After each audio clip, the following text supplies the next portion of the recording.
Amma ba'du, faqala al-musannif al-imam qutbul ulum Abu Hamid al-Ghazali radhiyallahu anhu wa ardah, wa nafa'ana bihi wa bi'ulumihi wa bi'ulumina wa bi'ulumi sa'iri salihin fid darin amin. Berkata tuan pengarang kitab Bidayatul Hidayah al-Imam Abu Hamid al-Ghazali, semoga Allah meridai beliau, meridai kita, ibu bapa kita, zuriat kita, guru-guru kita, dan memberi manfaat, memberi berkat kepada kita dengan ilmu-ilmu beliau di dunia dan di akhirat. Moga Allah Subhanahu Wa Taala memberikan hidayah kepada kita dengan kitab Bidayatul Hidayah ini, sehingga kita mencapai nihayah, mencapai matlamat kita sampai kepada Allah Subhanahu Wa Taala, sampai kepada ridha Allah Subhanahu Wa Taala dengan berkat kitab beliau ini. Amin ya rabbal alamin. Semoga hajat-hajat kita dikabulkan Allah, semoga penyakit-penyakit kita disembuhkan Allah, semoga semua masalah kita diselesaikan Allah, hutang-hutang kita dilunaskan Allah. Amin ya rabbal alamin. Muka surat 41. Sehinggalah kata-kata beliau terakhir. Kita dah baca panjang doa Nabi Muhammad SAW yang kita panggil doa fajar. Doa fajar. Usahakanlah untuk amal, usahakanlah untuk amal. Sangat besar fadilatnya, sangat besar khasiat, dan apa saja yang diminta oleh Nabi SAW itu memang sangat-sangat patut kita juga memintanya, kita juga patut memohonnya. Amin ya rabbal alamin. Khasnya terakhir Nabi SAW minta cahaya, sehingga dikatakan ulama lebih kurang kalau kita teliti balik doa cahaya itu saja 25 ada bergabung dengan semua riwayat yang ada, lebih kurang 20 ke 20 lebih, 25, 27 macam itulah perkara yang Nabi SAW minta cahaya, dalam kubur, dalam hati, dalam pendengaran, penglihatan, dalam bulu, rambut, kulit lah, daging, darah, urat. Ini satu riwayat. Kalau gabung riwayat lain, kat sini je dah berapa benda Nabi minta. Nabi SAW mintakan cahaya. Pentingnya cahaya. Di dunia kita perlukan cahaya, di akhirat apatah lagi kita juga perlukan cahaya. Dalam kubur juga semua orang nakkan kuburnya terang. Di dunia juga kita perlu cahaya. Hati ni perlu dicahayakan. Munawwar basirah dipanggil, cahaya terang. Mata kita perlu cahaya. Kita ni boleh melihat sebab Allah kasih cahaya mata dipanggil. Kalau Allah tarik cahaya mata kita, buta kita. Na'udzubillah min zalik. Allahu akbar. Pentingnya nur ini. Semoga Allah jadikan kita min ahlin nur. Amin ya rabbal alamin. Apabila engkau selesai membaca doa, maka janganlah engkau sibuk kecuali hanya dengan menunaikan sembahyang yang fardu, atau berzikir, atau bertasbih, atau membaca Al-Quran. Dan apabila engkau mendengar panggilan azan di ketika itu, maka berhentilah dan berikanlah penumpuanmu untuk menjawab azan. Biasanya selepas azan doa ini dibaca, jadi kita kata qamat. Apabila muazzin berkata Allahu Akbar, maka jawab olehmu seperti perkataannya juga. Namanya jawab azan. Satu ibadah yang penting, ibadah menjawab azan. Itu ibadah yang besar, sebab pahala. Jawab azan ni pahala. Azan tu dah ibadat besar dah. Azan tu sudah ibadat yang sangat dah dahsyat. Sehingga ulama berbeza pendapat besar mana pahala muazzin dengan pahala tu imam. Ada ulama yang bincangkan ni. Pahala imam hebat. Dalam riwayat kata, bila sembahyang jemaah tu rahmat Allah turun, tak tahulah berapa besar, berapa banyak, berapa jumlahnya. Semua tu yang serap, siapa dapat dulu, semua tu imam. Imam dapat dulu. Hebat tak hebat tu? Sembahyang jemaah ni dah hebat dah kan. Semua yang hadir jemaah ni hebat-hebat. Calon-calon wali Allah insya-Allah. Orang-orang yang akan masuk syurga tanpa hisap. Hebat tak tu? Tapi bayangkan rahmat yang mula turun, siapa dapat? Semua tu imam. Imam sudut tu. Daripada imam lah pecah-pecah kepada makmum. Yang belakang dia, ke kanan, ke kiri, sab pertama, kemudian kanan sab kedua, kiri sab kedua, gitu, zigzag gitu sampai yang belakang tak tahu tinggal berapa. Yang paling kecil yang belakang lah. Semua pahala orang sembahyang imam dapat. Apa lagi? Banyaklah kelebihannya.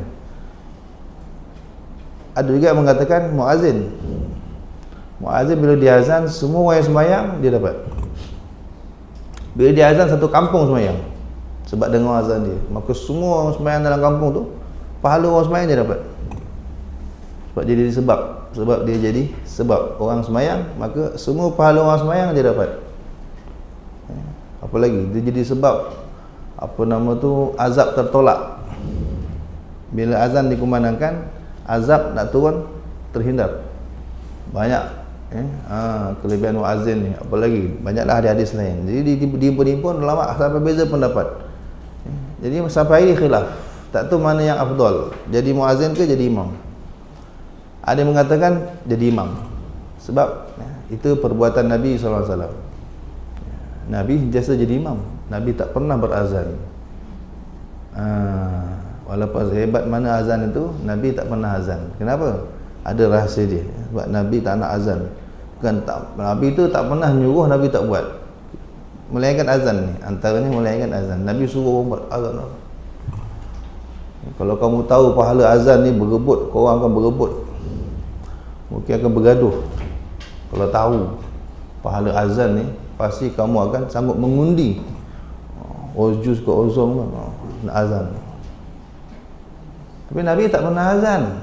Kenapa? Sebab Nabi sayang, kesian ke umat. Sebab bila kata Nabi kata hayya 'ala salah, kita tarik selimut, bala nanti. Kan? Kalau untuk Bilal azan Allah hayya 'ala salah, kita tarik selimut, okey lagi, tak ada benda. Aman-aman saja insya-Allah. Makin sejuk pula rumah kita kan, makin selesa gitu. Tak ada benda. Kalau orang biasa azan, orang biasa panggil kita sembahyang, kita tak datang, tak ada benda, insya-Allah tak ada benda. Tapi kalau Nabi panggil, mari datang sembahyang, kita tarik selimut, kau hajar betul. Itu kau hajar. Dan siaplah bala menunggu. Nabi kalau dah panggil, Allah suruh nyaut, walaupun kau tengah sembahyang sekalipun. Kita tengah sembahyang fardu ke sunat ke, kalau Nabi panggil, contoh aja, tak mungkin berlaku dah. Kita dalam sembahyang fardu, tengah sembahyang fardu, apa lagi sunat. Sembahyang fardu ni pun kalau Nabi panggil, jawab. Dan kata ulama, tak batal panggilan, tak batal kita punya sembahyang. Andai kata kita jadi sahabat, kan, kita tengah sembahyang fardu, Nabi panggil, jawabnya, ya, Assalamualaikum ya Rasul, ya saya Rasulullah, pergi terus datang, sembahyang tak batal. Lepas jawab, sama balik sembahyang, tak batal. Andai kata, tapi tak mungkin lah ni ngandaikan sajalah. Begitu juga mak bapak kalau panggil. Mak bapak kalau panggil, kita tengah sembahyang fardu, tak boleh jawab. Sembahyang sunat, wajib jawab dan batal. Mak bapak kalau panggil, kita tengah sembahyang fardu, tak boleh jawab. Sebab Allah dengan mak bapak tinggi Allah lagi. Tapi kalau sembahyang sunat, wajib jawab. Ya saya mak, batal lah. Tak apa batalkan. Menjawab mak tu lebih besar pahala daripada sembahyang sunat. Menjawab panggilan ibu bapa tu lebih besar pahalanya daripada sembahyang sunat. Tak batalkan sembahyang sunat, tak ada masalah. Jangan sembahyang fardu. Tapi kalau Nabi SAW panggil dalam sembahyang fardu pun, kita kena jawab, dan sembahyang tu tak batal. Jangan cuba-cuba Nabi panggil tak datang. Ada satu sahabat, dia tengah makan, Nabi panggil. Dia tengah makan, dia fikir, alah tengah makan, takkan mungkin Nabi accept, Nabi boleh terima lah, aku tengah makan kan. Dia ngabingkan lagi. Panggil kali kedua, tak datang lagi. Dia ngabingkan lagi. Kali ketiga, tak datang lagi. Nabi juga manusia, ada barang kan tuan. 3 kali panggil tak datang, geram juga. Nabi orang, bukan malaikat. A'rad basyariyah, tu sifat wajib semua Nabi, sifat harus bagi Nabi dan Rasul. Ada watak orang ada pada Nabi SAW. Nabi juga boleh geram, marah, sedih, gembira kan. 3 kali panggil tak datang, geram Nabi. Terlepas mulut Nabi SAW, terlepas. Bila sahabat kata, bila tanya, panggil orang, kau panggilkan dia ni, utusan tadi, tengah makan Nabi. Panggil lagi, tengah makan. Sampai Nabi geram, dia kata, la ashba'allahu batnah. Semoga Allah tak kenyangkan perut dia. Makan aja. Terlepas. Semoga Allah tak kenyangkan perut dia. Nabi terlepas pun, mustajab. Terlepas Nabi ni mustajab. Sama juga ibu-ibu jaga-jaga. Mak-mak dia jaga-jaga. Nak marah geram-geram kat anak pun hati-hati. Kalau nak terlepas cakap pun, latihkan yang baik-baik. Contoh kan, anak bujang. Bila anak bujang panggil tak jawab, bertuahnya budak. Gitu. Laki ratu cantik dunia contoh kan. Contoh kan. Bila bujang lagi. Apa? Laki hafizah ni kan. Laki apa kan? Sudais tu, Imam Sudais, kenal kan Sudais, Imam Mekah tu. Itu ceritanya gitu. Masa kecil-kecil nakal tu. Oh hebat ni biasa memang kecil-kecil nakal biasanya. Jadi asyik geramkan mak dia kan. Tapi mak dia bagus, faham doa ibu ni kan. Mak dia kalau maki dia apa? Lebih kualah bertuah punya Imam Mekah ni kan. Imam Mekah ni, gitulah. Asyik aku nak maki anak Imam Mekah ni. Betul jadi Imam Mekah sampai hari ni, subhanallah. Gitu. Nak maki anak, doakan yang baik-baik. Sebab kalau kita cakap biasanya jadi. Kita celaka, terlongkok kau, binasa kau. Memang celaka, terlongkok, binasa lah. Doa ibu jangan main. Apalagi bulan puasa. Apalagi ketika Ramadan, ketika bulan puasa, lagilah kena jaga. Mulut mak ni jaga. Belajarlah sabar, belajarlah kawal, belajar cakap yang baik-baik. Siapa beriman pada Allah, man kana yu'minu billahi wal yawmil akhir falyaqul khairan aw liyasmut. Nabi SAW pesan, kau percaya dengan Tuhan, percaya dengan hari kiamat, cakap yang baik-baik. Tak boleh diam. Tak boleh masa marah. Kita kalau marah siapa pun, janganlah keluar perkataan yang buruk-buruk. Nabi suruh cakap baik, tak boleh diam. Marah pun marah, cakap yang baik-baik. Tuah ni budak. Allah yahdik, Allah yahfaz. Ulama-ulama kita gitu. Kalau marah murid, tok guru kita kan, kalau marah kan, keluar doa. Buat hal, Allah yahdik, Allah yahfaz, macam mana? Doa yang baik. Allah yahdik, apa Allah yahdik tu marah ni. Allah yahdik. Marah tu. Tapi doa, apa doa dia? Semoga Allah beri kau hidayat. Allah. Itu dah kira marah dah tu. Kecebut kita dengar Allah yahdik. Allah yahdik. Tapi doa. Semoga Allah beri kau hidayat.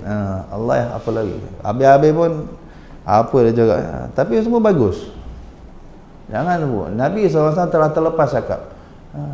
Woi, makan tak biar tak kenyang terus. Betul-betul kata perawi hadis, ini sahabat selepas kejadian itu tak pernah kenyang, tak pernah rasa kenyang.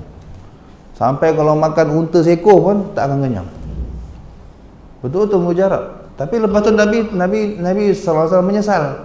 Allah, aku terlepas cakap lah. Allah. Terus Nabi doa balik. Nabi minta Nabi khabar balik. Ya Allah, siapa pun yang aku marah, siapa pun yang aku terlepas cakap, jadikanlah semua itu penghapus dosa dia.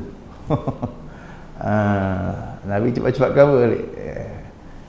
Siapa pun yang aku terlanjur marah, terlanjur cakap tak betul, tak elok pada dia, jadikan itu penghapus dosa dia.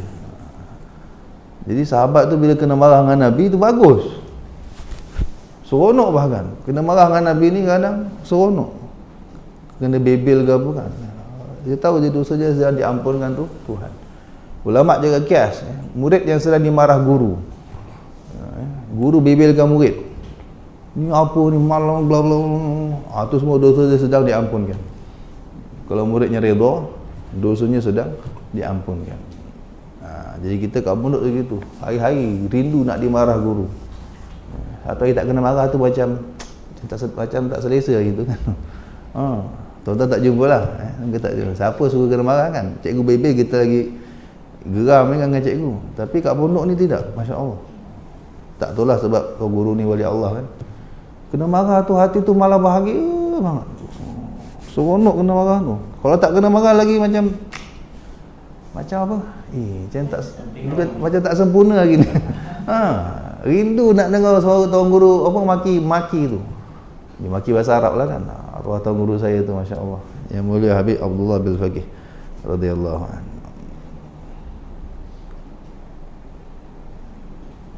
Jadi jawab azan ni ibadat yang besar. Azan tu dah ibadat yang besar. Suara dia pergi 1 kilo contohnya kan. Dalam 1 kilo tu ada berapa banyak rumput, ada berapa banyak batu, ada berapa banyak pasir, ada berapa banyak tiang elektrik, ada berapa banyak pokok. Semua tu akan bangkit dari kiamat, jadi saksi bela dia. Heret dia masuk syurga. Bayangkan, tu azan kena kuat-kuat. Kalau 4 penjuru, 8 penjuru mata angin kan. Berapa banyak benda yang suara azan tu lalu. Benda-benda ni akan bangkit di akhirat jadi saksi bila dia, ya Allah ni orang pernah azan, saya saksi, saya dengar. Tu yang syaitan cabut lari bila ada orang azan. Dia akan lari sejauh-jauhnya, tutup telinga sampai terkentut-kentut. Sebab dia takut kalau dia perlu jadi saksi di akhirat bila kita. Sedangkan misi dia celaka dengan kita. Misi dia, kerja dia mesti heret kita ke neraka. Tak sabar-sabar pula nak kena jadi saksi, nolong kau pula, tak kuasa aku. Bila kita azan, syaitan lari. Lepas azan datang balik. Kalau orang kena sampuk azan kan, insya-Allah dia larilah. Kecuali kalau jenis Islam kot. Jenis Islam ni payah sikit. Hebat azan.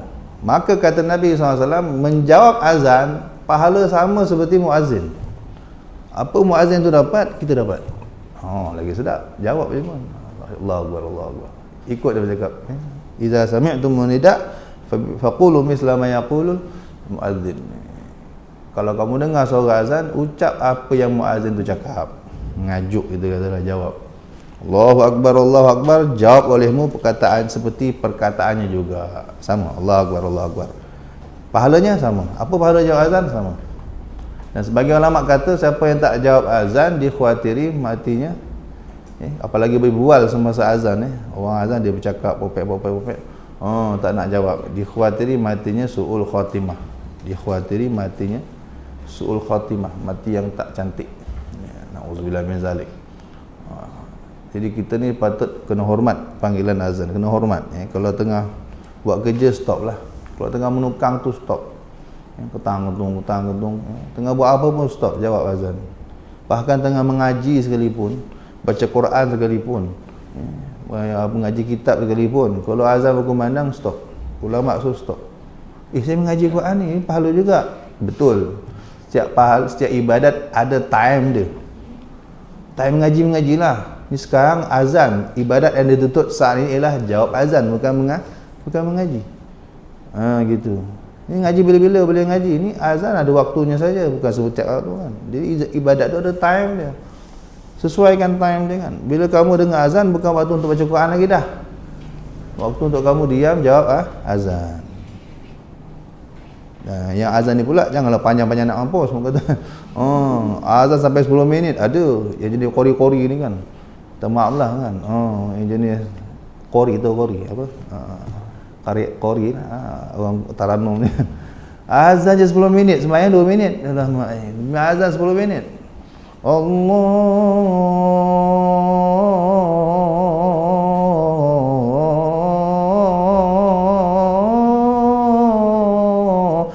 Tak cakap apa. Dia boleh tu. Dia boleh lagi tu. Setengah minit ke 1 minit. Allahu Akbar. 1 minit. Tu kata 10 minit. Kat Mesir dia kata begitu. Kat Mesir lah kata guru saya tu, tak tahu sekarang ke zaman guru, selalu guru saya dia ngaji Mesir, dia kata kat Mesir tu azan macam tu. Aduh, saya kata sakit kata. Kalau tengah buat kerja ni kau nak cepat, nak kena hormat. Dia kata tak, kalau azan yang mengarut-ngarut macam tu tak payah jawab, dia kata. Kau buat je kerja kau. Tapi azan yang normal ikut tajwid 6 harakat 6 je lah. Ni sampai 60 buat apa. Allah tu 2 je. Allahu Akbar, Allahu Akbar, cukup dah. Wah, sampai bantai 60 harakat sampai 100 harakat buat apa?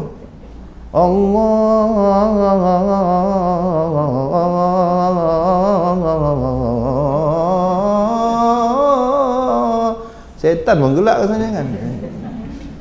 Kena lari. Asyhadu an la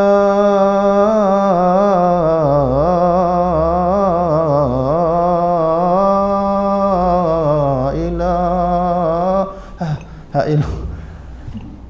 Qori dia boleh. Fatihah tu boleh buat senapas, tuan bayang kalau taranum kan. Kat azan mainan dia. Jadi kata ulama, kalau azan sudah melampau begitu, tamtid dipanggil. Ada tamtid, ada apa lagi selain tu. Dan panjang-panjang. 6 jadi 60 kan. Mat asli tu 2 dah jadi pergi 20 ke. Tu dah makruh banget. Menyusahkan orang. Biarlah dia nak azan, biarlah dia dengan dia punya dunia dia. Kita buat kerja kita. ataupun biarlah dia azan dulu, lepas azan kan baru kita jawab. Ada juga gitu. Penting jawab azan ni, kata Imam Nawawi, ulama-ulama lain. Kalau kita dengar dalam tandas tak boleh nak jawab, tak apalah, keluar je tandas, repeat balik. Keluar tandas, orang dah habis azan lah, repeat balik. Allahu Akbar, Allahu Akbar, Allahu Akbar, Allahu Akbar, asyhadu an la ilaha illallah, asyhadu, ulang macam qadha lah. Ada mengatakan kalau waktu belum lama disunatkan, kalau dah lama tak sunat. Tapi ada juga ulama kata walaupun dah lama dah azan, dah setengah jam dah azan, kita baru teringat nak jawab. Walaupun dah lama berlalu azan itu. So, sampai begitu pentingnya jawab azan. Pahala jawab azan kan besar. Setiap huruf itu 2 juta hasanah. Setiap huruf azan, saya tak nak kira lagi alif lam mim Allahu akbar tu total tuan-tuan kira berapa huruf. Setiap huruf 2 juta hasanah. Mak-mak 1 juta hasanah. Orang lelaki dia jawab, dia pergi masjid, dia pergi masjid, dapat pahala jawab azan tu 2 juta hasanah. Belum pahala azan. Pahala azan tu kan 60 hasanah. Kalau kita azan dapat 60 hasanah pahala azan. Qamat 30 hasanah. Pahala azan 60 hasanah, pahala qamat 30 hasanah. Jawab azan setiap huruf 2 juta hasanah. Kalau ibu-ibu di rumah 1 juta hasanah. Jawab je azan. Banyak, luar biasa ni azan. Allahu Akbar. Cerita azan kan panjang, satu bab khas. Bab azan saja. Ya Allah. Jadi ini diajarkan kita, kalau dengar azan, jawab olehmu. Berikan penumpuanmu untuk menjawab azan. Kalau berbual, stop, diam. Begitulah seterusnya engkau jawab kalimah azan itu, kecuali kalimat hayya 'alas salah dan hayya 'alal falah. Ini beza. Maka hendaklah engkau jawab dengan perkataan la haula wala quwwata illa billahil aliyyil azim. Itu beza. Dan apabila muadzin melongkan as-salatu khairum minan naum, di dalam azan sembahyang subuh, panggil taswib, solat itu lebih baik daripada tidur. Maka hendaklah engkau jawab dengan perkataan sadaqta wa bararta wa ana ala dzalika minasyahidin. Sadaqta wa bararta boleh, sadaqta wa barirta pun boleh. Wa ana ala dzalika minasyahidin. Jadi dia kata tu sembahyang lebih baik daripada tidur. Kita benar kan? Jawapan yang sesuai, jangan kita ulang balik perkataan tu. Jawapan yang diajar oleh Nabi SAW, sadaqta, kau benar. Wa bararta, kau dah buat baik. Beritahu aku, ingatkan aku ni, sembahyang lebih baik daripada tidur. Sadaqta wa bararta, sadaqta wa barirta pun boleh. Betul lah kau telah benar dan kau telah berbuat baik. Kan ingatkan aku ni kan, sesungguhnya aku bersaksi atas yang demikian itu.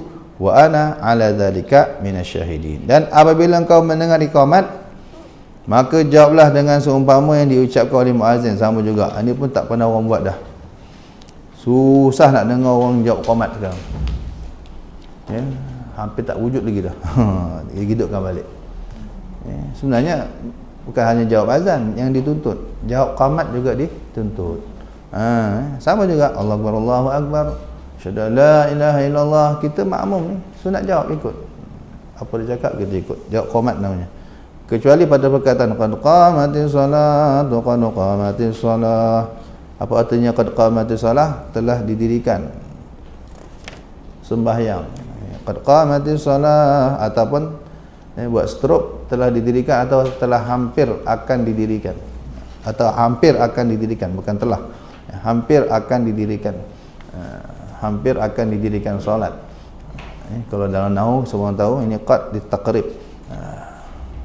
Hampir maknanya, hampir akan berdirinya solat. Kalau bahasa kita dah nak solat oi, dah nak solat oi, gitu. Qad qamatis salat, qad qamatis salat. Ini beza jawapan dia. Jangan diulang, jangan ikut. Kalau orang cakap kita, oi nak sembahyang dah, oi nak sembahyang, kita kan kita ulang balik kan. Jawapannya sesuai, agama Allah wa adamaha madamatis samawati wal ard. Kalau dapat apa penuh, tak dapat separuh, jadi separuh je. Aqamah Allah wa adamaha, wa aqamah Allah cukup. Bila orang cakap, bila kata qad qamatis salah, qad qamatis salah, kita jawab aqamah Allah paling tidak. Kalau boleh habis. Aqamah Allah wa adamaha, madamatis samawati wal ard. Apa artinya aqamah Allah? Mudah-mudahan Allah mendirikannya, Allah menegakkannya solat ini dan mengekalkannya. Madamatis samawati wal ard, selama masih kekal lagi segala langit dan bumi. Maknanya semoga solat ini akan berkekalan sampai hari kiamat. Kita doakan. Sebab tanda-tanda kiamat, solat tak ada dah. Tak ada lagi azan, tak ada lagi solat. Sebab kiamat hanya berlaku kepada orang-orang kafir. Jadi kita doakan semoga solat ini berkekalan sampai hari kiamat. Maknanya apa? InsyaAllah lambat lagi kiamat lah. Jadi kalau kita tak doa, akan tak lama dah. Tak lama lagi, tak adalah orang sembahyang. Azan pun tak ada.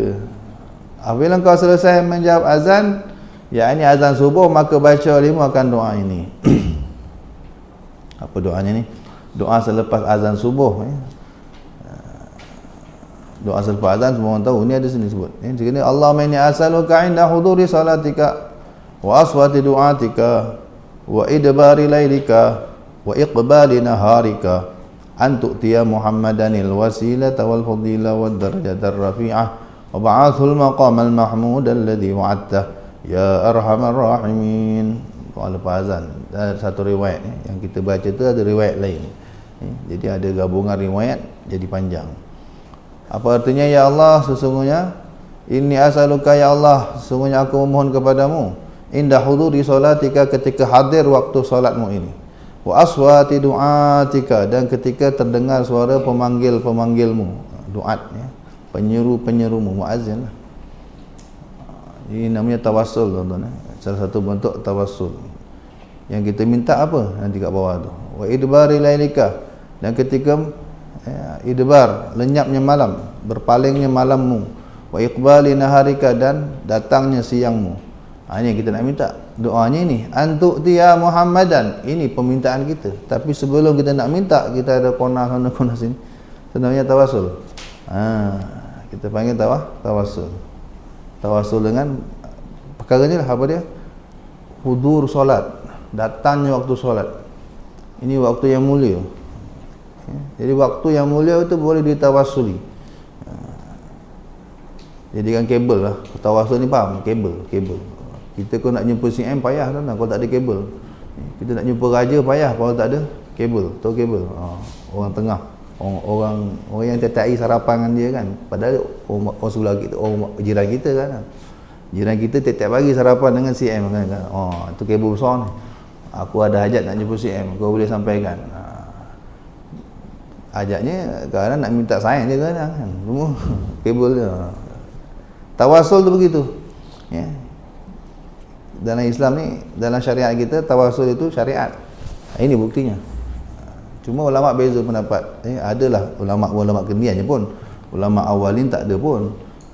Tawassul dengan amal soleh, tawassul dengan benda orang soleh, tawassul dengan benda-benda yang mulia, benda-benda soleh kita panggil. Tawassul dengan Quran, ada panggil tabarruk pun dia, tabarruk. Kalau benda ni kita panggil tabarruk. Jadi yang tak ada khilaf itu tawassul dengan amal soleh. Sebelum nak minta sesuatu tu, sebut dulu amal soleh kita, atau buat dulu amal soleh. Entah tu semayang sunat ke, atau tu semayang hajat ke, atau tu baca yasin ke, atau tu baca Quran ke, atau tu menuntut ilmu ke.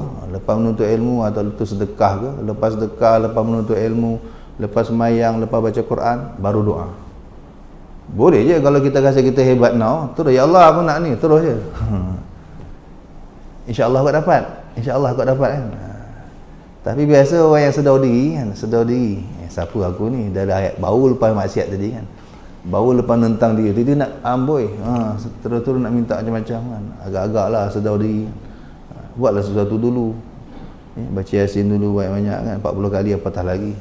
Atau semayang taubat dulu ke, semayang hajat dulu ke, berpuluh-puluh rakaat kan. Ada satu kiai kat Jawa tu, kiai siapa nama, Kiai Taib. Itu hari-hari semayang hajat 70 rakaat. Orang kau minta doa, kiai doakan anak saya naik SPM ni, insya-Allah. Semayang hajat 70 rakaat. Kita dua je dah penat kan. Dah kasi hebat dah. Tiap-tiap hari mak semayang hajat berapa? Dua. Alah dua. Ni Kiai Tayyib nama dia. Tayyib dekat daerah mana, Krian. Krian di Surabaya tu. Tahu kalau turun dekat Surabaya tu perasaan ada saya Krian. Tu Kiai Tayyib, satu Kiai tua tu. Itu wiridannya hari-hari setiap malam sembahyang hajat dengan murid-murid, ajak jemaah sekali. Setiap malam 70 rakaat. Doakan hajat orang. Luar biasa. Maka murid-murid dia sayang dia, tuan-tuan. Orang kalau jumpa saya, Ustaz, doakan anak saya nak SPM. Okey, saya sembahyang hajat. Habis saya buat 2 je. InsyaAllah 2 je. Tak ada lompat. 20 jangan harap lah. Kita kata kita sibuk. Ni tak 70. Luar biasa. Murid dia sayang dia. Dia ni katanya, Kiai ni kalau nak keluar mengajar, keluar rumahnya dah bersusun kereta tu. Kereta murid-murid ni. Ada yang bawa bel paya, yang Mercedes, BM, macam-macam lah. Bersusun ni, berderet. Semua berdoa, moga-moga Kiai naik kereta aku, ya Allah. Semua berharap Kiai pilih kita masing-masing. Tapi itu tak, ya dah. Kiai tak tahu, ikut selera Kiai lah nak naik kereta siapa. Bila Kiai dah pilih satu kereta je, dia balik lah. Semua berebut nak ngantau pergi mengajar ni. Nak beri berkat. Tak jumpa kat sini, tak jumpa tuan-tuan. Sini Ustaz drive sendiri lah. Pandai-pandai kau Ustaz. Aku sibuk macam kerja. Dah kita yang macam tu, murid minta tolong, kita tolong macam tu juga. Aku sibuk. Kalau minta air doa, paling-paling Fatihah dah tiup dah balik kan. Tapi tak setengah wali-wali Allah tak gitu. Habib Ali Batu Pahat tu, Masya Allah, orang hebat kan. Itu kalau minta doa, tak ada. Tinggal betul kau sini, tinggal. Seminggu lagi datang balik. Dia buat betul-betul. Tak tahu berapa ribu Fatihah, tak tahu berapa ribu tu. Betul-betul. Tak ada dah balik, tak ada. Nolong, sungguh-sungguh nolong tu. Walau minta tolong bacakan air je kan. Untuk anak tengah hati ke, anak bebal ke, degil-degil ke, suami jahat-jahat ke apa. Minta air, tak ada. Balik, botol tinggal sini, balik seminggu lagi datang. Betul-betul buat. Itu betul-betul tolong orang. Kita syarat je. Ustaz, dah balik jalan. Sibuk banyak. Ya Allah, jauh kita dengan orang solehnya amalan tuan. Jadi itu tawasul. Dengan amal soleh, sebelum nak minta, buat amal soleh dulu. Sembahyang hajat, baca Quran. Ada orang khatam Quran dulu. Dia bila ada hajat, dia khatam Quran. Dia khatam je berdoa. InsyaAllah mustajab. Apalagi selepas khatam Quran, 4,000 malaikat aminkan doa kita. 60,000 malaikat turun doa untuk kita. 60,000 malaikat turun doakan kita. 4,000 malaikat aminkan doa kita. Ini tawasul namanya. Semua ada hajat, khatam Quran dulu. Ya, nak bagi-bagi boleh seorang sejus ke, ataupun nak kita seorang boleh. Ini tawasul namanya, baru minta. Gitu. Tawasul dipanggil guna perantara. Kalau kita rasa kita hebat sangat, terus je minta, tak payah buat apa-apa. Ya Allah, aku nak ni. Ya Allah, aku nak ni. Kalau rasa hebat sangatlah kan. Jadi tawasul ni bagus. Ini semua ulama setuju. Wahabi ke tak Wahabi, semua setuju. Kalau tawasul guna amal soleh, sebab hadisnya sahih. Dalam hadis salihin ada kan, cerita kisah pemuda yang terperangkap dalam gua tu. Tertutup pintu gua dengan batu-batu runtuhan kan. Memang ikut logik tak keluar lah. Memang mati dalam tu. Tapi masing-masing 3 pemuda tawasul, doa minta lepas dengan amal soleh masing-masing. Yang seorang tu apa amal soleh dia? Nak berzina tak edi. Dia ingat balik, dia sebut, aku dulu ada syok satu perempuan, jiran aku ni kan. Tahu kan cerita dia? Tak biasa cerita lah. Seorang lagi tawasul apa? Dengan amal dia, baik dia kepada mak bapak dia. Dia takkan minum, dia tak jaga perah susu, dia takkan bagi anak bini dia minum kecuali bagi mak bapak dia dulu minum. Satu malam tu mak bapak dia tertidur, dia tunggu sampai mak bapak dia bangun. Anak-anak dah meraung kelaparan, dia buat tak tahu je. Apa-apa mak aku dulu, bapak aku dulu. Ya Allah, kalau amal ni baik, selamat. Apa gobor lagi. Yang seorang lagi, apa amalan dia? Dia ada staff yang menghilang, gaji staff tu disimpan, kemudian dikembangkan, diternakkan apa? Binatang banyak sampai jadi banyak. Setelah beberapa tahun stop, dia datang balik tuntut gaji. Amboi, dia kata kan, dah ngilang tak cakap. Tiba-tiba datang nak claim gaji last. Bos, gaji last saya tak sempat claim. Boleh claim? Boleh. Mana? Tu nampak tu. Dah jadi kambing banyak dah. Jadi binatang dah berkembang biak. Tu semua hasil duit gaji kau lama. Makna dah berganda-ganda kan. Ya ke? Terus ambil satu ekor pun tak bagi. Apa tak bagi upah kau? Aku yang bagi benda kan. Tapi tak apalah, duit kau kan. Dia halalkan. Ya Allah, kalau amal tu kau terima, selamatkan kami. Akhirnya goboh semua keluar selamat. Jadi kalau nak doa, buat amal soleh dulu.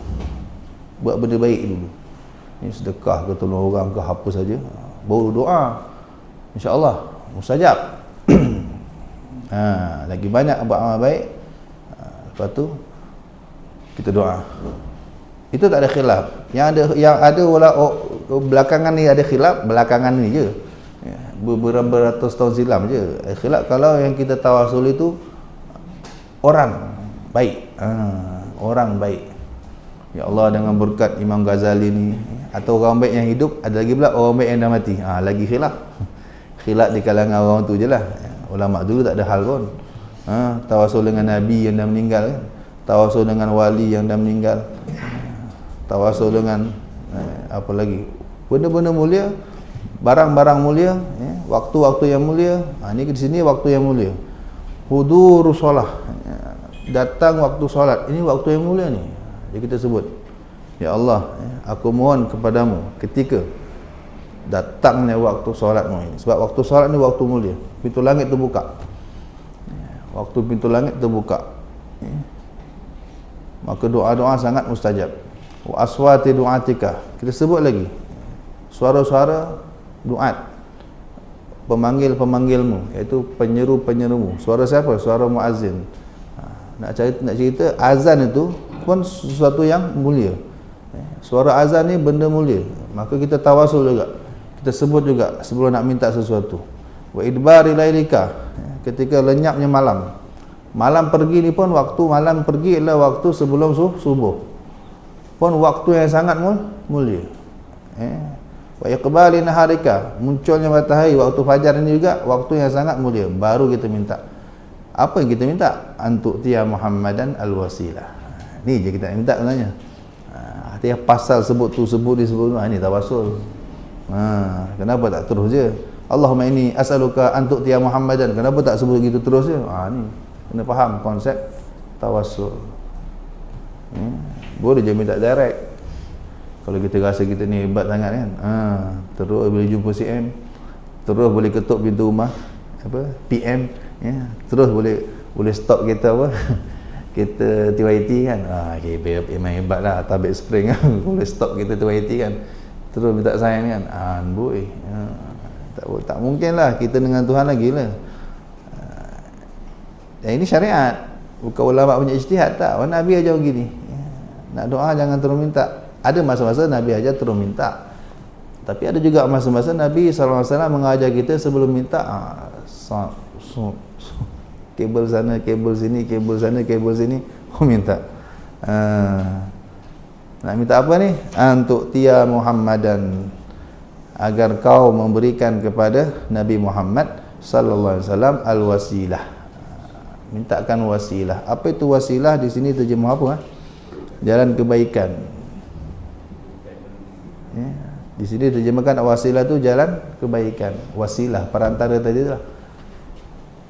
Tapi dalam hadis lain disebut wasilah itu a'la makan fil jannah, tempat tertinggi di dalam syurga.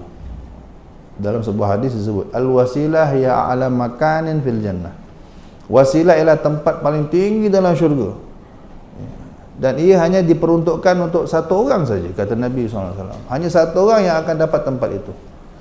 Tawaduknya Nabi Muhammad SAW, Nabi SAW kata, wa ana arju an akuna ana huwa. Aku harap akulah orang tu. Tempat paling tinggi dalam syurga itu hanya untuk satu orang je yang boleh duduk situ. Satu orang je. Namanya al-wasilah. Nabi kata, aku harap akulah orang tu. Jadi lepas tu Nabi minta doa pula, tolong doakan aku ya, tolong tuan-tuan doakan saya dapat wasilah. Siapa doakan saya dapat wasilah, wajib dapat syafaat saya di hari kiamat. Nabi boleh cerita tu, al-wasilah hiya a'la makan fil jannah. Wasilah itu tempat paling tinggi dalam syurga. Mana kalau syurga tertinggi syurga Firdaus, ni puncak Firdaus. Firdaus head orang panggil kan. Oh, paling tinggi tu. Itu hanya untuk satu orang je. La yakuna illa li 'abdin. Dia hanya untuk satu orang hamba Allah saja. Wa ana arju an akuna ana huwa. Aku harap aku adalah orang itu. Faman sa'ala li al-wasilah. Siapa-siapa mintakan untuk aku dapat itu wasilah, halat lahu syafaati yaumal qiyamah. Wajib pasti orang itu dapat syafaat aku pada hari kiamat. Jadi biasa wasilah ni kita minta lepas azan je tuan-tuan. Susah nak jumpa orang minta wasilah ni selain azan. Kecuali wayaman maulid dibai. Siapa membaca maulid dibai dia ada sebut, ya Rabbi salli ala Muhammad, ya Rabbi ballighul wasilah. Jadi pengamal maulid dibai ni insya-Allah ahli orang dapat syafaat insya-Allah. Bakal dapat syafaat Nabi SAW. Atau orang yang istiqamah doa selepas azan, iaitu yang dalam doa azan tu inti doa pertamanya ialah mintakan wasilah untuk Nabi Muhammad SAW. Maka orang yang istiqamah menjawab azan, baca doa selepas azan juga, itu orang ahli syafaat. Itu orang insya-Allah husnul khatimah, ahli syafaat Nabi Muhammad SAW dan ahli syurga. Nabi doakan, Nabi cakap itu, siapa mintakan saya wasilah, wajib itu orang, pasti itu orang dapat syafaat saya di hari kiamat. Ya. Antuk dia Muhammad dan al-wasilah, kata itu wasilah. Wal fadilah, kelebihan. Ya, segala kelebihan dan terlalu banyak. Nabi SAW tahu di akhirat besok semua segala macam ada, tak tahu berapa banyak kelebihan-kelebihan Nabi SAW, beratus ke beribu ke, terlalu banyak. Walaupun dah pasti dapat, Nabi masih tawaduk. Nabi merasa tak dapat kot. Mau tengok tu, padahal dah pasti dapat dah. Dah pasti dapat dah. Yang cakap Allah, asa rabbuka ayyab asaka rabbuka maqaman mahmuda. Allah dah cakap dah, besok ke akhirat kau akan dapat ni. Orang lain akan dapat burak seekor, kau 1000 ekor. Orang lain ada 1 khadam, 70 khadam, kau 1000 khadam. Macam-macam lah. Kau orang lain besok surga biasa-biasa kat bawah-bawah tepi-tepi, kau paling tinggi. Macam-macam lah. Imam Suyuti tulis kitab khas itu, Fadail Nabi Muhammad, kelebihan-kelebihan Nabi Muhammad di akhirat. Orang yang besok semua tak berani bercakap, kau seorang yang akan menjerit ummati ummati. Pun demikian Nabi SAW masih minta kita doakan, saya dapat semua kelebihan tu. Tawaduknya Nabi SAW. Macam sahabat Nabi kata, enta ahli syurga tau, enta ahli syurga, anta min ahli jannah, anta min ahli jannah. Itu kalau kita lah kan, dapat sertifikat gitu, dapat apa, pengesahan gitu, tak tahu apa jadi kita kan. Pergi subuh dah tak bangun dah kan, confirm ahli syurga kan. Mungkin lah kan. Dalam yakin syurga, sahabat tak lagi kata begitu, lagi dahsyat semayangnya, lagi dahsyat sedekahnya, lagi dahsyat menangisnya, lagi dahsyat takutnya kepada Allah. Pelik kan?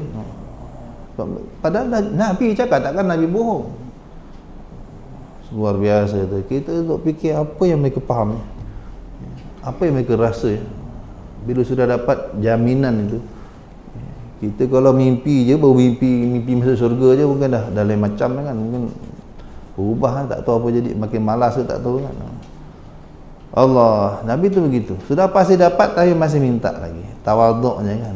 Ini rendah dirinya Nabi SAW. Wad darajatar rafi'ah, dan derajat yang tinggi, sudah pastilah Nabi dapat, tapi Nabi suruh kita mintakan lagi. Wa ba'athul maqamal mahmud, kurniakanlah baginda maqaman mahmud, tempat yang terpuji, kedudukan kedudukan yang terpuji. Apa makna maqam al-mahmud? Dalam hadis disebut asy-syafa'atul uzma, syafaat terbesar, mana kuota terbesar dalam syafaat. Setiap orang ni, apalagi seorang mukmin, setiap orang ada syafaat, boleh beri syafaat. Mungkin satu orang, paling tidak pun satu orang satu, paling tidak satu orang satu. Siapa yang dah ke syurga, walaupun dia mukmin biasa saja, dia tak hafal Quran, dia tak alim, dia orang biasa saja, tapi bila dia boleh ke syurga, Allah benarkan tarik seorang pergi syurga. Siapa-siapalah dia terasa nak tarik kan, yang terjumpa kan, boleh. Itu kata Imam Hasan Basri, istakthiru minal ma'arif minal mu'minin. Ramaikanlah, perbanyakkanlah kenalan-kenalan kamu daripada orang-orang beriman. Jadi orang ni biar banyak kenalan orang beriman, biar banyak kawan yang baik-baik, biar banyak. Kenapa? Fa inna likulli mu'min syafa'atan indallahi yaumil qiyamah. Kerana setiap orang mukmin boleh beri syafaat di sisi Allah pada hari kiamat. Kadang-kadang di tengah jalan tiba-tiba satu orang dia berpapasan dengan satu orang yang sedang akan diheret ke neraka. Orang tu kenal dia, dia tak kenal dia. Dia tak kenal orang tu. Orang tu kenal dia. Dia kata, Tuhan tak kenal saya ke? Yang kau siapa? Alah, kita pernah jumpa kembali kat mana-mana ke, kat Mekah ke, kat mana kan. Ya ke? Saya dah ambil kad name kad tuan ke apa, nama dan telefon. Ya, aku tak ingat lah. Dia ingat. Tolonglah tuan. Ketika itu kita kebetulan ada kota seorang kan. Allah kata boleh tarik siapa-siapa. Nak ke syurga dah ni. Tak apalah ya Allah, kesian dia kan. Izinkan saya tarik dia ke syurga. Ikut ajak saya ajak dia ke syurga. InsyaAllah dapat. Kita tak tahu siapa. Maka ulama-ulama, sebagai ulama suka cek kawan. Apalagi yang baik-baik. Sebab kita tak tahu. Entah-entah kita masuk syurga dengan syafaat salah satu kawan-kawan kita ni. Apalagi kawan ulama kan. Apalagi kawan yang wali-wali lagi hebat.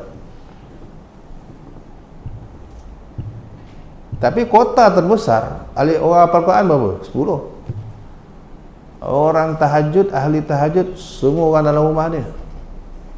Haji yang mabrur 400 ahli keluarga dia.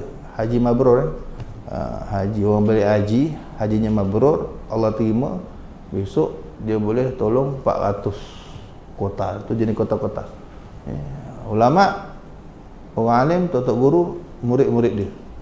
Semua murid-murid dia yang dia suka, walau sebanyak bintang di langit sekalipun, kata Allah, tarik. Untung orang ada guru. Untung orang ada guru. Tapi pastikan kita murid yang baik. Jangan guru, jangan nyakitkan hati guru kan. Yang tak kira dapatnya. Kalau kita ada guru, kita baik yang guru, insya-Allah. Kalau kita ditakdirkan ke neraka, dengan syafaat guru akan tarik kita. Syafaat guru ni antara syafaat terbesar. Antara. Bila tuan-tuan guru ni, ulama-ulama nak masuk syurga, Allah kata stop nanti dulu. Pergi cari murid-muridmu. Isfa' li talamizik. Syafaatlah untuk murid-muridmu. Walau bi'adadin nujum, kata Allah. Walau mereka tu ramai, sebanyak bintang di langit. Tak apa. Ini kemuliaan orang alim kan. Lagi besar dah. Tapi al-uzma, al-syafa'atul uzma, syafaat yang terbesar kotanya siapa? Satu je, Rasulullah SAW. Ini unlimited. Tak ada kota sebenarnya. Kotanya yang unlimited itu. Berapa banyak nak kaut. Berapa banyak nak ambil. Tariklah. Banyak mana kau nak tarik? Allah. Maka Nabi SAW azam. Aku akan terus beri syafaat. Sampailah jangan ada seorang pun umat aku dalam neraka lagi. Allahu Akbar. Moga Allah layakkan kita dapat syafaat. Amin ya rabbal alamin. Jadi antara orang yang akan wajib dapat syafaat ini, orang yang amal istiqamah doa selepas azan. Azan dijawab, kemudian dibaca doa selepas azan. Boleh pakai yang teks di sini atau teks yang kita dah hafal tu lah. Allahumma rabb hadhihi da'wati tammah wa salatil qa'imah kan, segala macam tu. Pokoknya itu semua intinya sama. Mintakan wasilah untuk Nabi sallallahu alaihi wasallam. Dan apabila engkau dengar azan sedangkan kau di dalam keadaan sembahyang, tengah sembahyang sunat orang azan, maka sempurnakanlah sembahyangmu. Jangan batalkan sembahyang. Dan jangan jawab azan. Allah tengah sembahyang sunat, tiba-tiba orang azan. Oh, tadi baru dengar ceramah ni. Ustaz kata azan jawab kan. Besar pahalanya. Tapi kau tengah sembahyang sunat. Tengah-tengah Fatihah dia boleh stop Fatihah dia kan. Waladhdallin, kata Nabi waladhdallin. Tiba orang azan, dia pun jawab Allahu Akbar, Allahu Akbar, dia pun jawab Allahu Akbar, Allahu Akbar. Asyhadu an la ilaha illallah, asyhadu an la ilaha illallah. Asyhadu anna Muhammadar Rasulullah, asyhadu anna Rasulullah. Hayya 'alas salah, jawab apa? La haula wala quwwata illa billah. La haula wala quwwata illa billah. Betul? Allahu Akbar, Allahu Akbar, la ilaha illallah. Ini tak sunat. Bagus ke? Tak bagus. Jawabnya tetap jawab selepas solat. Habiskan solat, habiskan solat, lepas Assalamualaikum, azan dah habis, ulang balik, repeat. Itu tadi tu. Seperti kita dalam tandas, atau dalam keadaan yang tak cantik untuk kita jawab azan, stop. Jangan jawab, atau jawab dalam hati, tapi lepas keluar tandas, repeat balik, qada balik jawab azan. Walaupun dah lama habis, ada ulama kata walaupun dah lama habis azan, tetap disunatkan begitu. Apalagi baru sekejap. Itu kalau azan biasa. Kalau azan subuh, hati-hati. Andai katalah dalam sembahyang juga dia jawab azan, batal tak sembahyang dia? Tak batal. Kecuali dalam azan subuh tu, kalau dia jawab sadaqta wa bararta, itu batal. Tengah-tengah sembahyang sunat, tiba-tiba dia dengar apa imam kata as-salatu khairun kan? Apa sadaqta wa bararta tadi? Sadaqatu khairun. As-salatu khairun minan naum. Dia pun jawab sadaqta wa bararta. Batal. Sebab apa? Dia berdialog dengan Tok Bilal. Tengah sembahyang dia bercakap dengan orang. Batal. Dalam sembahyang tak boleh bercakap dengan orang. Batal sembahyang bila kita bercakap dengan makhluk. Termasuk bila orang sebelah bersin. Acum, minggu lepas ke minggu apa kita cerita bersin? Dalam beberapa minggu cerita acum. Apa sunat orang bersin? Yarhamukallah. Dalam solat pun tetap sunat siapa yang tengah sembahyang dia terbersin, sunat dia cakap alhamdulillah. Dia sunat cakap alhamdulillah. Dia orang sebelah yang dengar pula jangan yarhamukallah. Mana dia berdialog? Yarhamuka mana apa? Semoga Allah merahmati engkau. Mana dia bercakap dengan orang sebelah ni? Batal sembahyang. Kalau tak nak batal, ka ganti hu. Yarhamuhullah. Itu tak batal. Itu mendoakan orang. Mendoakan orang tak batal solat. Tapi bercakap dengan orang, walaupun mendoakan, walaupun baca Quran sekalipun, tapi dengan niat nak cakap dengan orang. Walaupun dia baca Quran, dia niat nak cakap dengan orang. Contohnya tengah sembahyang, orang ketuk pintu, atau orang bagi salam kan. Dia pun baca ayat Quran dengan kuat.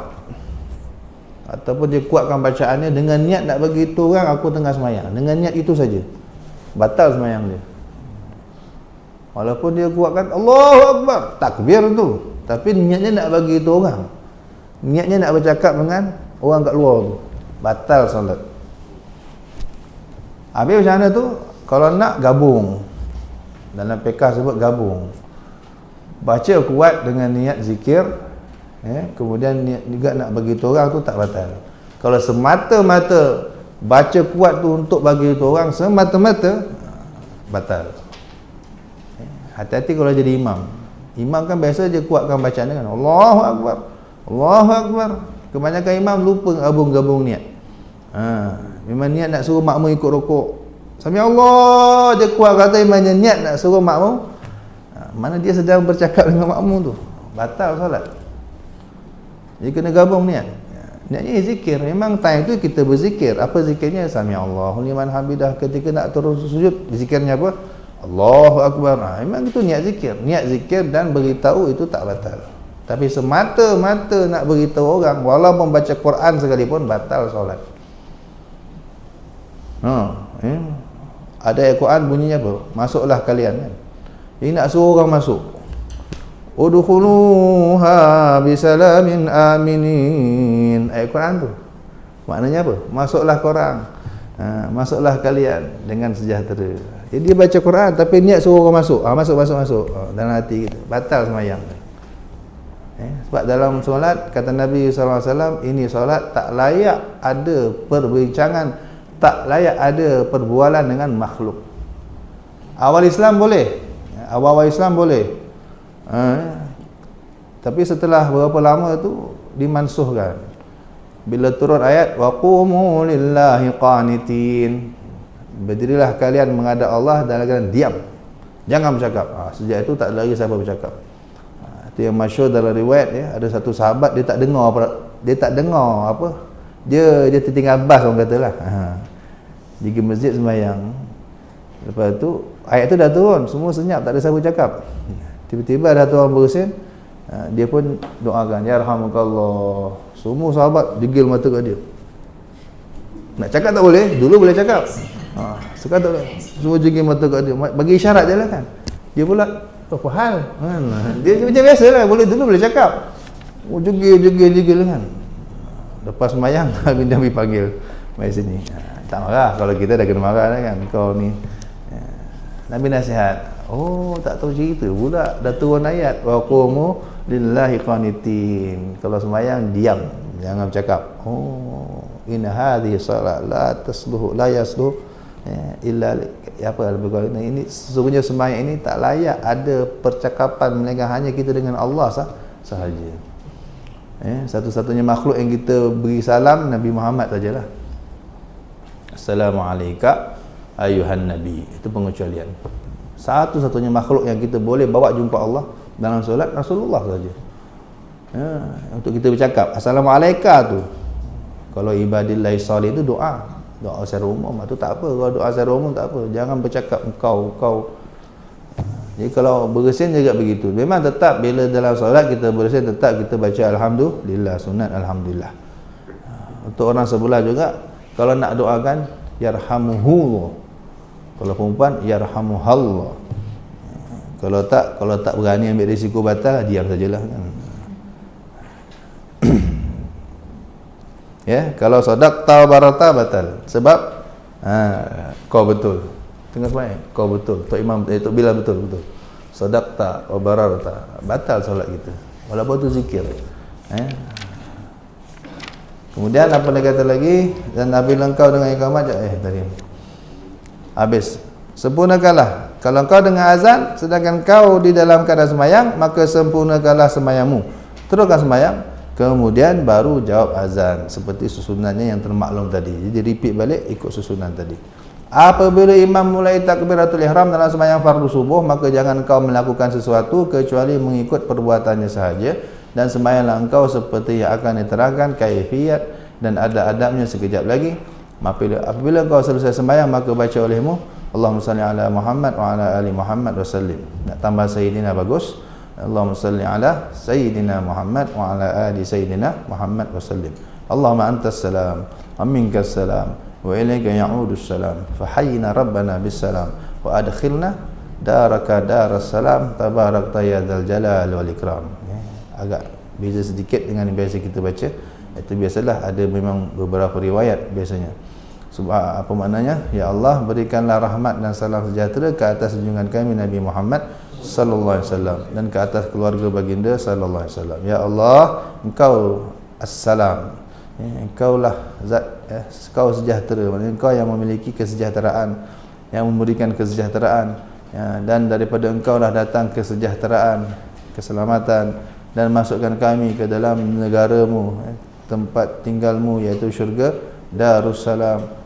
Bertambah-tambahlah berkatmu ya Allah, Tuhan yang memiliki segala kebesaran dan kemuliaan. Subhana rabbiyal aliyil a'la. La ilaha illallah wahdahu la syarikalah. Lahul mulku wa lahul hamdu yuhyi wa yumiit wa huwa hayyun la yamut. Biyadihil khair wa huwa ala kulli syai'in qadir. Maha suci Tuhanku yang maha agung dan maha tinggi. Tidak ada Tuhan yang disembah melainkan hanya Allah. Tiada sekutu baginya. Bagi Allah seluruh pemerintahan dan baginya sepuluh segala puji-pujian. Dia yang menghidupkan, Dia yang mematikan, dan Dia yang hidup tiada mati. Dialah yang amat menguasai segala sesuatu. Ini semua zikir-zikir setelah solat. Apapun, kalau tak tahu nak baca apa, ikut je kitab ini. Kalau yang kita ada zikir khas dari guru-guru kita, amalkannya itu. Ada terlalu banyak zikir-zikir yang warid selepas solat ini, sama ada digabung daripada riwayat-riwayat yang datang, ataupun kita nak amal suka hati apa saja. Tak tahu nak zikir, selawat kan, baca Quran, tak kisah. Pokoknya selepas main jangan, kalau sebaiknya jangan terus bangkit, jangan terus bangun, duduk stay berzikir. Kenapa? Tunjukkan seolah kita ni tak puas menghadap Tuhan. Kata ulama, kenapa Nabi SAW mengamalkan begitu? Lepas main tak terus bingkas, tak terus bangun, duduk zikir, nak tunjuk pada Allah seolah-olah kita ni tak puas jumpa dia tadi kan. Tak puas dengan semayang, kita sambung lagi luar semayang. Tapi orang lepas main terus bangun, terus pergi keluar, nampak sangat dia terpaksa now kan. Tadi jumpa aku dia terpaksa je kan. Tunjuk kita tak puas jumpa Tuhan. duduk lagi zikir, sambung lagi kan. La ilaha illallah ahlun ni'am wal fadli wa thana'il hasan. La ilaha illallah wa la na'budu illa iya mukhlisina lahuddin walau karihal kafirun. Tuhan yang patut disembah dengan sebenarnya melainkan hanya Allah. Tuhan yang sangat banyak nikmat dan kelebihan, yang memiliki segala puji-pujian yang baik. Tidak Tuhan yang disembah dengan sebenarnya melainkan hanya Allah, dan kami tidak menyembah kecuali akan Dia. Dengan ikhlas kami beragama baginya walaupun dibenci oleh orang kafir. Ini semua zikir-zikir yang kita kena tahu maknanya tuan-tuan, untuk dapat pahala.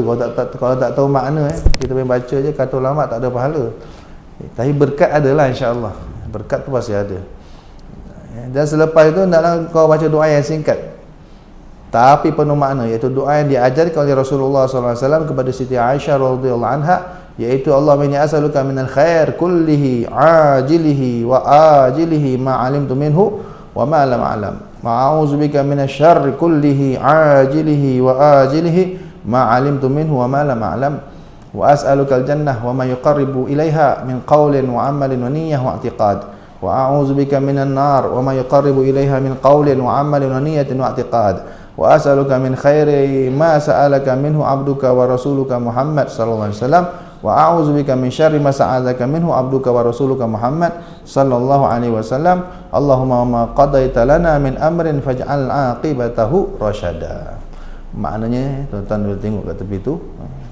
Ini doa ringkas. Bila kita baca ni, semua yang Nabi minta kita telah minta. Semua Nabi minta. Nabi ni macam-macam dah mintakan untuk kita, macam-macam. Kalau nak dihimpunkan berjam nak habis tu. Doa Nabi tuan-tuan macam-macam. Jadi kita tak tahu, ada yang kita tahu apa Nabi minta, apa yang kita tak tahu. Tapi pastikan memang Nabi telah minta yang terbaik untuk kita. Dan Nabi telah ajar Siti Aisyah, "Wahai Aisyah, kalau kau tak tahu nak minta apa ni, minta macam ni, minta macam ni." Apa teksnya? Semua boleh tuan-tuan lihat. Aku minta semua kebaikan, baik untuk dunia, baik untuk akhirat. Yang aku tahu ke aku tak tahu, maka semua Allah bagi. Allah tu pemurah, tak payah nak spesifikkan proposal tu. Kita cakap macam ni, ya Allah tahu, tak apa, tak apa. Aku tahu kau sibuk, aku tahu kau tak mungkin nak minta semua, tapi kau cakap macam tu je, aku tahu. Katakan Nabi minta 1000, katakan Nabi minta 1000 perkara, tapi kita bila nak minta benda yang sama, kita, ya Allah, apa Nabi minta itu aku minta. 1000 tu tetap kita dapat. Kenapa? Ya Allah pemurah. Allah kan pemurah, tak ada masalah. Ini juga diajar, Nabi kata, aku minta macam ni. Ya Allah, aku minta, aku mohon akan segala kebaikan yang telah dipohon oleh hamba-Mu dan Rasul-Mu Muhammad sallallahu alaihi wasallam. Kalau ada 1000 perkara Nabi minta, 1000 tu kita akan dapat. Walaupun kita hanya minta macam ni je. Apa Nabi minta, aku minta. Apa Nabi minta jauh, itu juga aku minta jauh. Itu Nabi SAW mengajarkan kepada Siti Aisyah radhiyallahu anha doa ringkas. Kalau ayat Quran yang terkenal, Rabbana atina fid dunya hasanah. Rabbana atina fid dunya hasanah wa fil akhirati hasanah wa qina azabannar. Sesibuk mana pun kita, jangan lupa doa itu, sebab doa itu mencakup semua kebaikan dunia dan akhirat. Kalau kita tak tahu nak minta apa, minta tu je. Rabbana atina fid dunya hasanah wa fil akhirati hasanah wa qina azabannar. Nak apa lagi? Kebaikan di dunia itu apa? Kata di tafsir, kata ulama-ulama dan sahabat, kebaikan di dunia itu apa? Rezeki yang halal, berkat, anak yang soleh solehah, suami yang pasangan yang yang baik, soleh solehah, ilmu yang manfaat. Itu makna kebaikan di dunia. Kita tak payah sebut satu-satu ni.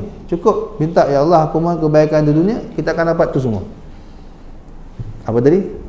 Rezeki yang halal, apa lagi? Anak keturunan yang soleh solehah, pasangan yang soleh solehah, ilmu yang manfaat, apa lagi? Macam-macam lah. Di akhirat jangan cakaplah, segala macam kebaikan di akhirat, syurga segala semacamnya tu. Dan yang penting kita tak masuk neraka, waqina azabannar. Apa lagi? Ada sahabat jumpa Nabi, ya Rasulullah, saya ni tak tahulah, macam-macam ikut hati nak minta. Apa nak minta? Nabi tolong bagi satu doa yang cover semua kan. Banyak riwayat tentang ni, doa-doa kata apa, doa-doa yang ringkas tapi cover semua. Antaranya tadi Rabbana atina fid dunya. Antaranya lagi ni riwayat Siti Aisyah. Ni pun agak panjang ni. Tapi cover jugalah. Ada lagi pendek, 4 benda je. Tuan-tuan apa pun yang senang ingat. Bila ada sahabat ni tanya, minta doa ringkas, padat, cover semua benda, Nabi ajar dia 4. Bacalah kata Nabi, Allahumma ghfirli warhamni wa'afini warzuqni. Takkan tak hafal? Boleh ingat? Allahumma ghfirli warhamni wa'afini warzuqni. 4 benda ni dah cover dah semua kehidupan kita dunia akhirat. 4 benda ni kalau minta, kalau Allah kabul, dah cover dah semua keperluan kita dunia akhirat. Allahumma ghfirli warhamni wa'afini warzuqni. Biasa doa ni semua biasa baca. Ya Allah, Allahumma ghfirli. Pertama minta ampun. Ini cover dah. Dunia dia cover, akhirat pun dia cover. Dunia dia cover apa? Ini orang susah dapat rezeki sebab dosa lah. Ini antara sebab kita sempit rezeki. Penyebab utamanya dosa. Dosa yang tak terampun. Kalau Allah sudah ampun, rezeki lancar. Macam empang kena buka kan.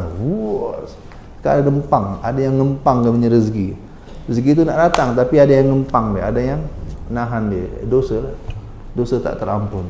Jadi kalau Allah sudah ampun, Allah maghfirli, baru rezeki mencurah-curah. Di akhirat jangan cakap lah, kalau dosa tak ampun, Masya Allah, tak jumpalah kita neraka, insya-Allah. Yang kedua, Allah warhamni, minta Allah kasih rahmat. Allah rahmati kita. Kita sudah baca doa fajar itu, Nabi minta rahmat. Untuk apa rahmat tadi itu? Allahumma inni as'aluka rahmatan min indika tahdi biha qalbi wa tajma'u biha syamli. Segala macam kepentingan rahmat itu. Boleh rujuk doa fajar yang Nabi baca di awal itu. Allahumma wa'afini. Ini paling penting. Afiatkan aku, sehatkan aku, selamatkan aku. Afiat ni apa? Pada badan, tak sakit, tak kena musibah, tak ada afiat. Kalau afiat pada agama, tak maksiat. Apa lagi nak? Afiat tu dua, afiat fil jasad wa afiat fil din. Afiat pada tubuh itu kita fahamlah, sehat, selamat, tak ada penyakit. Satu lagi afiat fil din, afiat dalam agama, iaitu tidak bermaksiat. Siapa yang tidak bermaksiat, dia dapat afiat. Siapa dapat afiat, tidak akan bermaksiat. Ini kita minta afiat, sehat wal afiat. Sehat wal afiat. Sehat jasmani, afiat itu rohani. Kita tidak maksiat, itu afiat. Itu paling mahal afiat itu.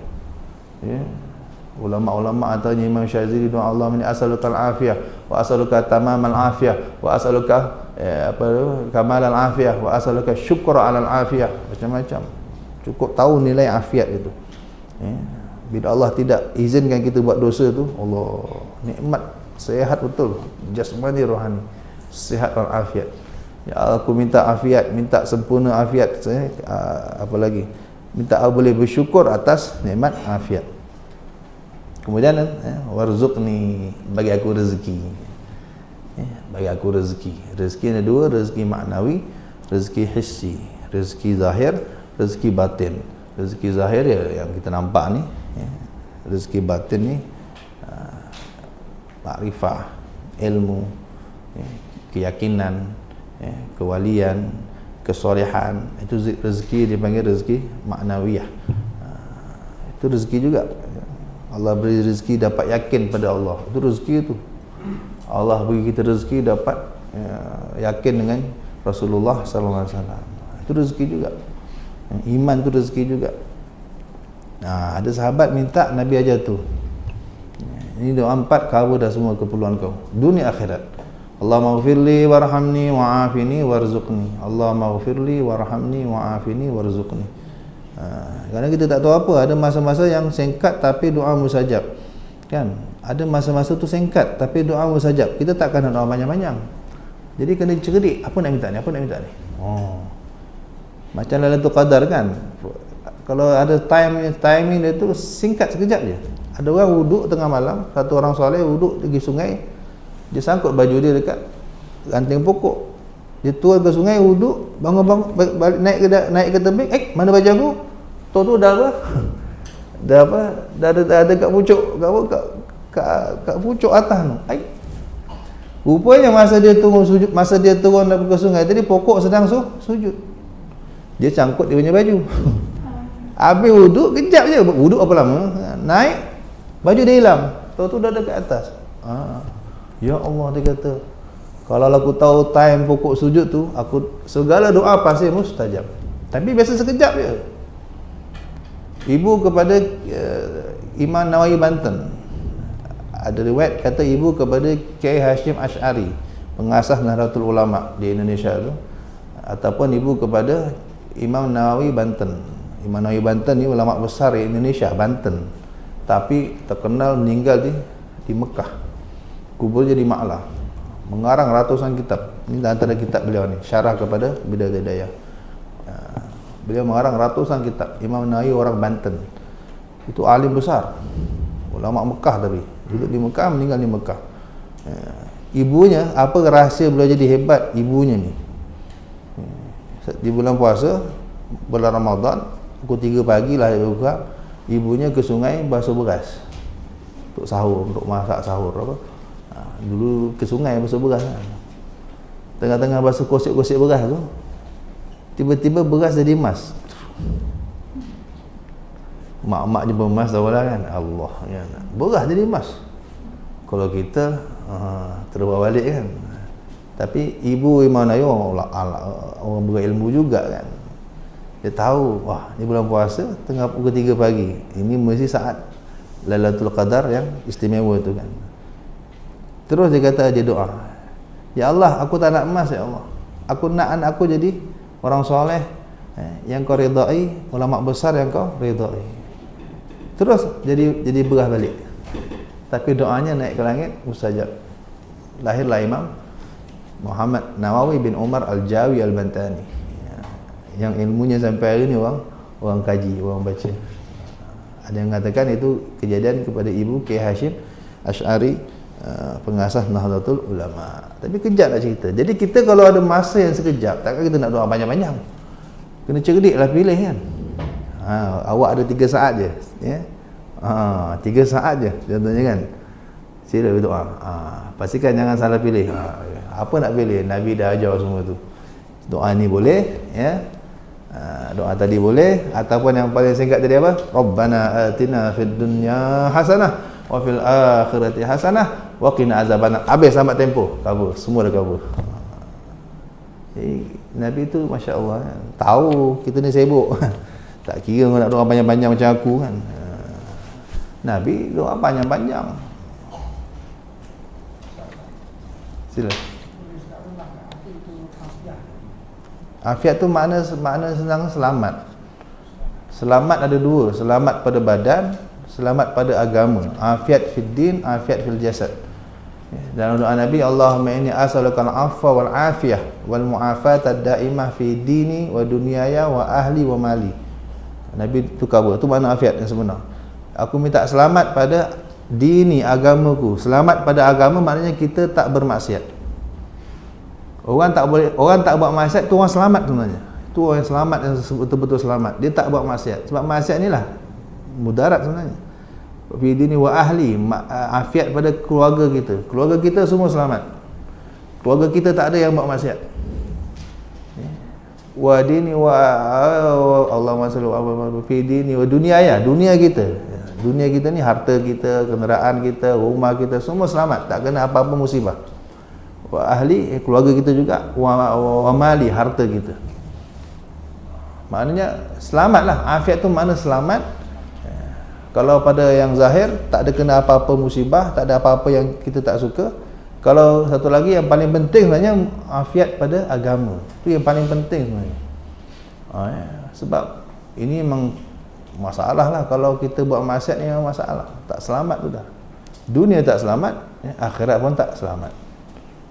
Dunia ada dia punya bala dia, di akhirat apatahlah lagi. Istilah cerita afiat tu selamat. Setiap pagi kita minta dalam kunut, Allahumma hdini fiman hadait wa afini fiman afait. Wa afini fiman afait. Afiatkan aku bersama orang yang kau telah beri afiat. Afiat itu ada 2, afiat yang zahir, afiat pada badan, harta dan sebagainya. Selamatlah, tak kena apa-apa musibah. Yang terpenting kita tidak kena musibah dalam agama, iaitu maksiat. Kalau kabul doa itu wali gitu tuan-tuan. Wa'afini fi man afait. Boom, Allah kabul. Wali terus. Wali dah. Tak boleh buat maksiat. Bayangkan. Ni isap okok je padam, isap okok je padam. Ya betul. Ini berlaku pada Habib Ali Batu Pahat tu. Satu wali besar Batu Pahat tu. Dia imam tapi isap okok. Cerita masa muda lah, imam isap okok. Imam isap okok. Biasalah, sekarang beramai kan. Tok imam isap okok. Satu hari tu adalah kejadiannya kan, saya tak nak cerita panjang kata. Apa? Mancis tak nyala. Tek tak nyala. Tek tak nyala. Tek tak nyala. Basah ke tak basah? Dia pening. Orang isap okok, orang tak isap okok pening. Api tak ada pening. Aduh, pening lah. Nak isap okok tak ada api. Tak nyala. Lepas tu ada satu gambar wali Allah dekat rumah dia tu, gambar Habib Muhammad bin Ahmad Al-Muhdar, satu wali besar, ada gambar lah. Daripada gambar tu keluar cahaya. Sejak itu berubah. Sejak itu sampai meninggal tak sentuh lagi rokok. Ada lagi sambungan cerita tu lah, tapi bermula je macam tu. Wali tu dah meninggal, gambar je ada masa tu kan. Tapi daripada gambar tu keluar cahaya. Bermula keramat wali, nak cerita wali punya keramat lah. Beliau ni ditarbiah oleh wali yang sudah meninggal. Wali tu tak dah anggap dia murid. Aku tak nak kau isap okok. Tu yang apa? Tak nyala-nyala tu. Keramat wali tu begitu. Macam Syekh Abdul Qadir Jailani, ada murid dia nak berzina. Dah masuk bilik dah. Dah masuk bilik, tiba-tiba pom, terompah melayang.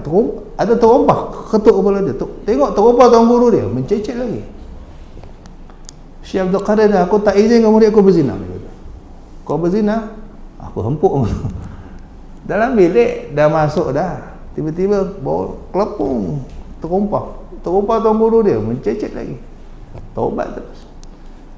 Salah satu murid guru saya lah, bukan saya, murid guru saya, dia orang askar. Askar ni yang terkenal, kaki perempuan lah, bukan semua askar lah. Ada yang jenis askar dia ni kaki perempuan, memang penzina. Satu hari dia ziarah guru saya baiat dia. Adalah kawan ajak kan, jadi guru tak nak pergi, ada kawan ajak pergi baiat. Masya-Allah, dia baiat, dia buat baiat sungguh. Padahal dalam baiat tu saya tak berani baiat. Guru saya punya baiat seram tu. Wallahi, kita kena angkat sumpah. Saya akan, antara isi sumpah tu, wallahi kita kena bersumpah, saya tidak akan melakukan dosa-dosa besar, berusaha meninggalkan dosa-dosa kecil, akan taat kepada Allah, Rasul dan guru sebagainya lah. Tu antara. Saya tak pernah baiat masa saya hidup. Masa saya hidup pun masa tuan guru saya hidup lah. Masa beliau setiap bulan tu ada baiat. Bila time tu saya diam. Saya tak berani. Tapi dia ni berani. Masya Allah. Waktu mungkin dia terkejut ke apa ke, bila dia ajak baiat, dia ikut sumpah. Tapi masa tu lah, bila dah angkat sumpah, betul-betul jadi murid lah. Apa jadi diceritakan setelah tu, dia macam biasa lah, balik rumah macam biasa. Satu hari tu dia nak cek perempuan, nak berzina. Dah masuk bilik, tiba-tiba baru nak begitu, di tengiang di telinganya suara baiat tu, suara dia baiat, suara guru baiat dia ikut tu. Terus Allah campak ketakutan di hati dia, tak berani zina sampailah mati. Dia jadi orang yang paling benci dengan perzinahan berkat baiat tadi tu. Macam-macam cara wali-wali Allah jaga murid dia tuan-tuan. Ada yang macam Syekh Abdul Qadir Jailani begitu. Ada yang macam tadi tu. Seukur lah. Tu tak nyala. Agaknya wali tu tiup kan. Wallahu alam. Tuan-tuan percaya tak percaya sudah kan. Tapi saya percaya. Karamah wali-wali itu luar biasa, macam-macam. Jadi moga Allah kurniakan kita begitu afiat, selamat. Bila Allah qabala afini fi man afait, afiatkan aku bersama orang yang telah kau beri afiat, termasuk wali-wali tadi. Maka terus Allah senaraikan kita dari kalangan wali-wali. Bila nak buat maksiat tak boleh. Ada orang nak buat maksiatnya kan, macam-macam. Allah bagi sakit, nak keluar rumah ni, Allah accidentkan dia. Itu salah satu cara Allah halang kita buat maksiat. Allah miskinkan dia daripada kaya, Allah miskinkan dia. Dia ingat dia kena bala tak? Itu afiat, masya-Allah. Sebab kalau dia kaya mungkin jadi kaki perempuan. Kejap-kejap check in hotel mahal-mahal sebab banyak duit. Cuba macam kita kais pagi bangun pagi ni kan. Tak ada masa lah. Bini seorang ni pun minta macam-macam aku tak bagi kan. Ini pula perempuan-perempuan lain yang macam-macam minta, tak adanya. Itu kelebihan jadi orang miskin. Saya masa belajar miskin, alhamdulillah. Masa belajar alhamdulillah, bapak tak kaya masa tu. Miskin. Alhamdulillah, tak macam kawan-kawan saya yang kaya-kaya. Kejap-kejap tengok wayang, kejap-kejap dating. Kita tak ada. Bukan tak nak, tak ada duit. Gitulah kan. Tak, kalau tak nak budak muda masa tu kan. Ada kawan-kawan balik yang kaya-kaya ni balik cerita pergi disko begini. Aku tanya masuk disko berapa? Banyak mahal. Masuk disko bukan murah. Berapa masuk disko? Bagus. Ingat masuk disko macam pergi kedai mamak ke apa? Tak, bayar masuk. Kena pakai kasut, kena pakai, bukan sembarangan. Oh, banyak je duit. Memang dia banyak.